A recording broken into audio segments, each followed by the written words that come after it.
On a quiet Sunday morning, more than 50 Gen Z residents of Karachi come together for something rare in today's divided times, a shared walk through the city's living history. The diversity tour took participants to Quaid-e-Azam Museum, St. Patrick Church, and Mohatta Palace, offering a first-hand look at Karachi's culture, religious, and historical roots. For many young Karachiites, this was not just a tour, but a chance to see their city beyond daily chaos and headlines.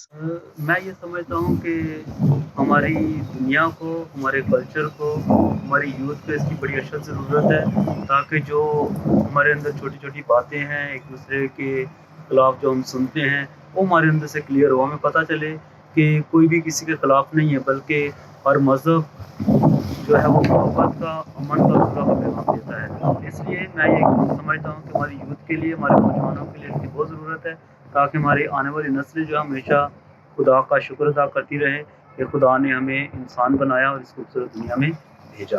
یہ چیزیں بہت زیادہ importance رکھتی ہے، اس سے پتہ چل جاتا ہے کہ ہمارے سٹی میں ہم لوگ کا، ہمارے ملک میں کتنی الگ الگ چیزیں ہیں اور لوگوں سے انٹریکشن ہوتا ہے، بہت ساری چیزیں سیکھنے کو ملتی ہے، ان کی کہانیاں سننے کو ملتی ہے، اپنی کہانیاں بتانے کا موقع ملتا ہے اور ان سے ضرور کچھ نہ کچھ سیکھ حاصل ہوتی ہے، اور نئی نئی جگہ جاتے ہیں تو ان کا بھی الگ الگ آئیڈیا ہو جاتا ہے۔ اور آج کا ڈائیورسٹی ٹور بہت زیادہ اچھا تھا۔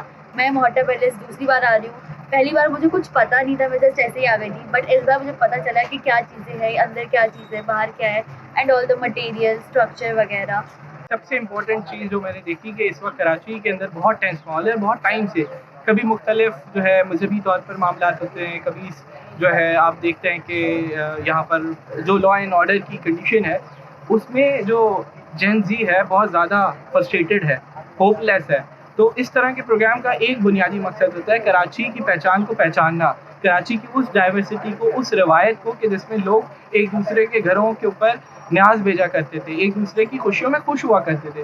وہ نوجوان جو کہ کراچی کی اصلی پہچان تھے، میں چاہتا ہوں کہ ان کی وہ آوازیں جو شاید وہ اپنے حقوق کے لیے اٹھایا کرتے تھے، وہ جو اپنی ثقافت کے لیے اٹھایا کرتے تھے، وہ جو شاید مذہبی رواداری کے لیے اٹھایا کرتے تھے، اس کو کسی طور پر ہم واپس لے کر آئیں، ایک دوسرے کے ساتھ بٹھایا جائے اور صرف مثبت بات ہو، بہتر پاکستان کی بات ہو اور پاکستان کو خوشحال رکھنے کی بات ہو۔ دیکھیے کراچی جیسا جس طرح سے مشروف ایک ایریا ہے یا علاقہ ہے، اس میں اس طرح کی چیزوں کا ہونا بہت ضروری ہے، کیونکہ کافی ایسی جگہیں ہیں، کافی ایسے ایریاز ہیں جہاں پہ مندر، مسجد، چرچ ایک ساتھ بنے ہوئے ہیں، لیکن لوگوں کو پتہ نہیں ہے، کیونکہ یہاں پہ ایک گھر سے دوسرے گھر تک کا راستہ اتنا، حالانکہ بائی ریئلٹی میں تو اتنا دور نہیں ہے، لیکن اگر بظاہر دیکھیں ہم اس طرح سے سوچیں تو اتنا دور لگتا ہے کہ ہم ایک دوسرے کو جانتے بھی نہیں ہیں۔ دیکھیے بیسکلی جو ڈائیورسٹی ٹورز ہیں they are very important part of society.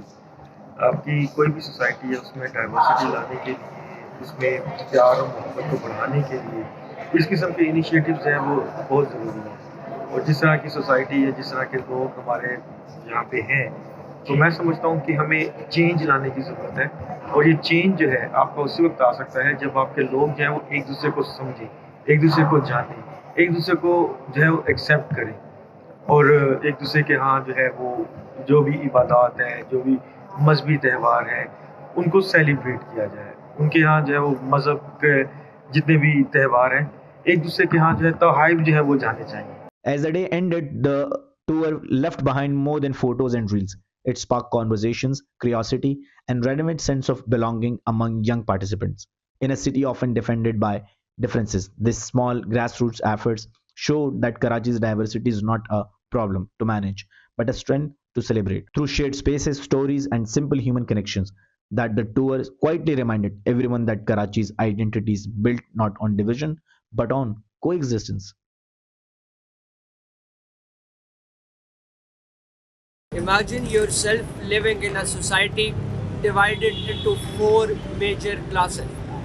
One class may comprise the Islamic scholars, the other class determines the elites, the third class, the middle one, and the last class is the lower middle class or the poor class of the society. If you have committed a crime or a sin according to the justice and peace system of that country, you will be dealt with your crime or your sins according or varying on the fact that from which class do you belong. If you are an Islamic scholar in that country, you will just be given an advice a lenient and polite advice. And if you belong to the elite class, maybe some summons and then an advice. If you belong to the middle class, for the same crime or sin, you may face penalties, you may face some huge imprisonment.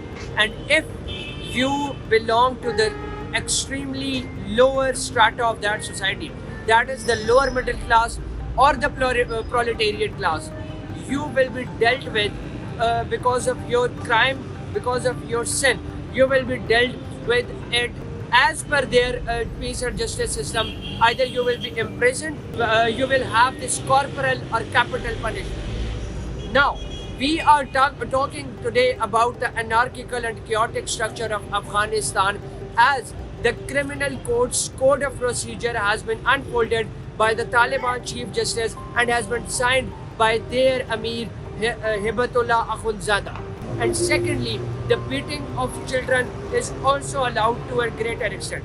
Article 30 and Article 48 of the newly reformed this criminal code's code of procedure has and does prohibit beating the children, but only in two cases: if their bones get fractured or if their skin is teared apart.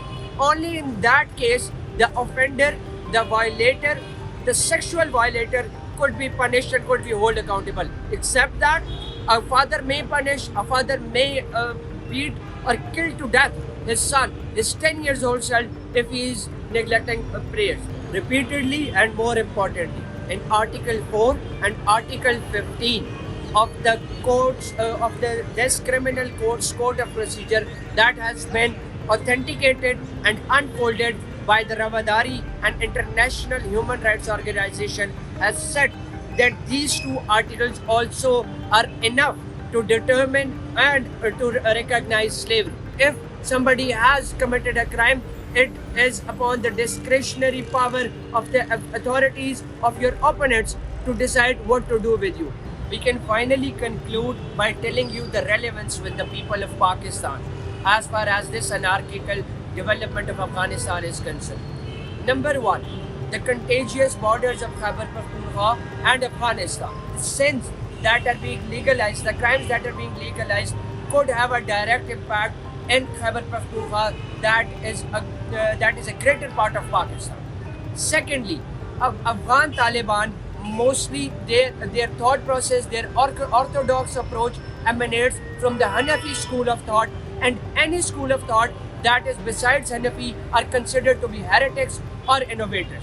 That is making a huge discrimination within Islam, the same religion that is shared by the people of Afghanistan and that is shared by the people of Pakistan.